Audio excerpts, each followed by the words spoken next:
Hello, আসসালামু আলাইকুম viewers. আমি এসেছি ঢাকা আন্তর্জাতিক বাণিজ্য মেলা। এটা হচ্ছে কি 3 লোকেশন নামে। তো এর ভিতরে ছোটো আকারে পরিসরে মেলাটা হচ্ছে, আপনারা দেখতে পাচ্ছেন। এখানে মোটামুটি অনেকগুলো স্টল এসেছে, এগুলো স্টল, এবং আর মাত্র 2 দিন আছে মেলা। তো এখানে যে আমরা যে কাপগুলো দেখতে পাচ্ছি, সেই কাপগুলো খুবই সুন্দর, বিভিন্ন দামের আছে, 100, 200 এরকম টাইপের। তো এখানে ব্যাগগুলো দেখতে পাচ্ছেন, ব্যাগগুলোর প্রাইস হচ্ছে গিয়ে 600 টাকা।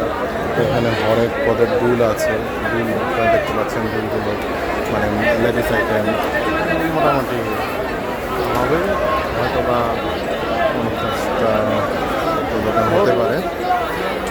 ঠিক আছে, আপনারা আরও একদিন বাকি আসছে, ঠিক আছে, মানে আজকে তো 24 তারিখ, 25, 26 তারিখে, আপনারা 26 তারিখের ভিতরে অবশ্যই চলে আসবেন এই মেলায় অংশ মানে দেখতে। আসসালামু আলাইকুম।